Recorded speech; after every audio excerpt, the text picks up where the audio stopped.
अस्सलाम वालेकुम नाज़रीन, दुनिया इस्लाम से मिली वॉइस के खुसूसी बुलेटिन आलमी शब रोज़ में आपका इस्तकबाल है। मैं अब्दुल वहाब। मुनफरिद खबरें तफसील से देखने से पहले आइए डालते हैं एक नज़र इन खबरों की अहम सुर्खियों पर। हिजाब पर पाबंदी के खिलाफ कसीर रुकनी बेंच से भी मुस्लिम तलबा को नहीं मिली अबूरी राहत, मामला सुप्रीम कोर्ट पहुंचा।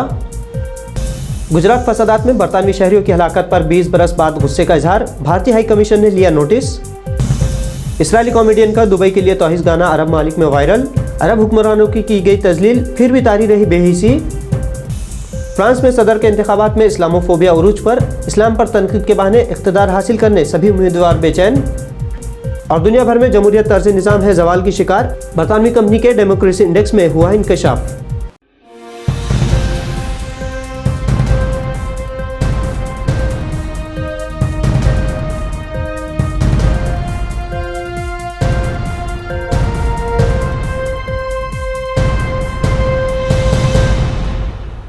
कर्नाटक हुकूमत के तालीमी इदारों में हिजाब पहनने पर पाबंदी का मसला अब सुप्रीम कोर्ट पहुंच गया है। कर्नाटक हाई कोर्ट के अबूरी हुक्म के खिलाफ बाहिजाब तलबा ने सुप्रीम कोर्ट से रुजू किया है।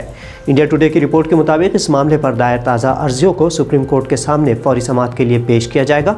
कर्नाटक हाई कोर्ट ने पहले सिंगल बेंच और फिर लार्ज बेंच के रूबरू जुमेरात को कॉलेज में हिजाब पहनने पर रियासती हुकूमत की पाबंदी को चैलेंज करने वाली अर्जियों पर समाअत की थी।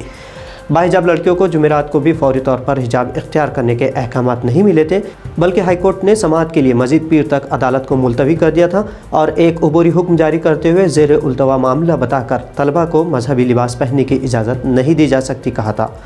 मामला बैनुल अक़वामी सतह पर भी छाया हुआ है। नोबल इनाम याफ्ता मलाला यूसुफ़ज़ई, जिनके हिंदुत्व इंतहा पसंद शुरू ही से फ़ैन हैं, उनके हिजाब के हक़ में बयान देने से इंतहा पसंद पसोपेश में है। गुजरात फसादात को 2 दहाई का अरसा गुजर चुका है। भारत में भले ही गुजरात पैटर्न को मारूफ करते हुए मोदी सरकार ने मरकज़ी हुकूमत पर कब्जा किया हो और भारत की मौजूदा सूरत हाल के सबब भारत में इन फसादात को भुलाया जा चुका हो, लेकिन बरतानिया इन फसादात को नहीं भूला है। मारूफ जर्मन खबर रसा इदारे DW के मुताबिक बरतानवी पार्लियामान में गुज़िश्ता शब भारतीय रियासत गुजरात के मुस्लिम मुखालिफ फसादात के 20 बरस मुकम्मल होने पर बहस हुई और इन फसादात में हलाक होने वाले 3 बरतानवी शहरियों की जिस्मानी बाक़ियात को बरतानिया में उनके लवाहिकीन को वापस किए जाने का मुतालबा किया गया। इधर भारत का कहना है कि इस बारे में बरतानिया ने उनसे फ़िलहाल कोई रब्ता नहीं किया। हलाक शुदगान में से बेशतर मुसलमान और बाज़ गैर सरकारी जायज़ों के मुताबिक इन फसादात में तकरीबन 2000 मुसलमानों को हलाक किया गया था। भारत के मौजूदा वज़ीर आज़म नरेंद्र मोदी उस वक्त रियासत गुजरात के वज़ीर आला थे और कई हलकों की जानिब से इन फसादात को दानिस्ता तौर पर काबू में न लाने पर मोदी पर शदीद तनकीद की गई थी। बरतानिया में फसादात के 20 बरस मुकम्मल होने पर इन वाक़यात की याद में लेबर पार्टी की रुकन पार्लियामान किम लेडबेटर ने पार्लियामेंट में बहस का मुतालबा किया था। लंदन में भारतीय हाई कमीशन ने कहा है कि 20 बरस कबल भारत में पेश आने वाले अलमनाक वाक़े पर बरतानवी पार्लियामेंट में होने वाली बहस का उसने नोटिस लिया है। एक तरफ इसराइल जहां अरब मालिक से रिश्ते उस्तवार करने का ढोंग रचा रहा है, तो वहीं एक इसराइली कॉमेडियन के ज़रिए सेहूनी दिल की बात ज़बानों पर आ ही गई है। हाल दिनों में अरब इमारात और बहरीन इसराइल से इंतहाई लगाव रखते हैं, लेकिन इसराइल खातून कॉमेडियन नोएम शोस्तर इलियासी ने इसराइल से ताल्लुकात जोड़ने पर इमारात बिलखुसूस दुबई के लिए एक तौहीन आमेज़ गाना वीडियो रिकॉर्ड करवाया है। ये वीडियो देखते ही देखते अरब दुनिया में वायरल हो गया है। फ्रांसीसी मीडिया के मुताबिक गाना अरबी ज़बान में है, जिसके नीचे गाने का तर्जुमा अंग्रेज़ी और इब्रानी दोनों ज़बानों में दिखाया गया है। गाने के बोल में अरबों की जिस तरह तजलील की गई, उससे पता चलता है कि अरब हुक्मरान क़यादत कितनी बेहिस और मजबूर हो चुकी है। इस सेहूनी खातून ने जो अशार अरबों के लिए लिखे हैं, उसमें 1948 का नकबा का वाक़या, जिसमें लाखों की तादाद में फ़लस्तीनियों को बेघर किया गया था, उसे याद करवाया गया। साथ ही कहा गया है कि दुबई की तरह ही अरबों के ज़मीर खाक हो रहे और अरब भूल गए कि इसराइल ने गज़ा की नाकाबंदी की हुई है। मुस्लिम हुक्मरानों को धमकी देते हुए उस खातून कॉमेडियन ने कहा है कि वो अरब हुक्मरानों को चेक पॉइंट्स पर हिरासत में लेकर फिर टावर्स पर खड़े होकर सेल्फियाँ भी लेगी। फ्रांस में इस्लामोफोबिया के रुझानात में बढ़ावा देने साबिक़ और मौजूदा सदर की कारस्तानियों की कई रिपोर्ट से मंजर-आम पर आ चुकी है। अब फ्रांस में जल्द ही इंतखाबात होने वाले हैं और इसी सिमत में सियासतदान मुसलमानों को टारगेट करते हुए आसानी से इक़्तिदार हासिल करना चाहते हैं। फ्रांस के सदारती इंतखाबी मुहिम में फ्रांसीसी मुस्लिम को मुल्क की सबसे बड़ी मजहबी अक़लियत के ख़िलाफ़ बयानबाजी ने बेचैन कर दिया है।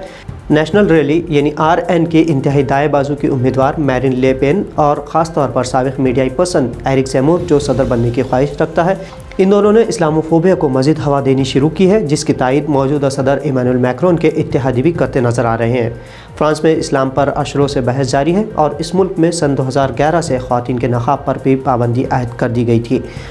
बहुत से मुसलमान, जो मुल्क की आबादी का तकरीबन 9% है, रवा सदरती इंतखाबात में बयानबाजी की मौजूदा सतह से हैरान कुन है।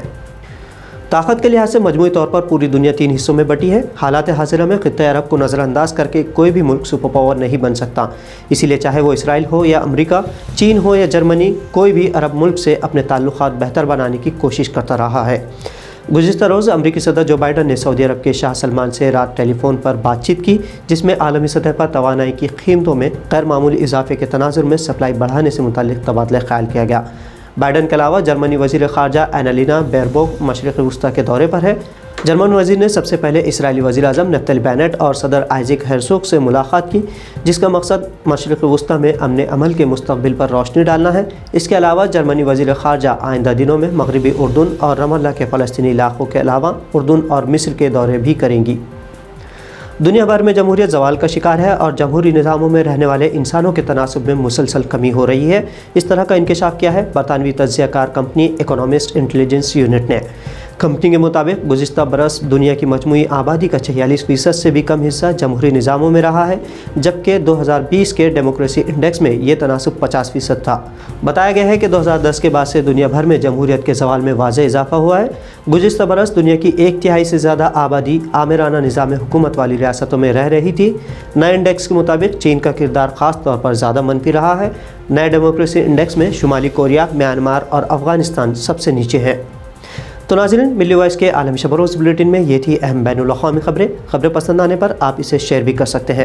اب عبدالوہاب کو اجازت دیجیے۔ اللہ حافظ۔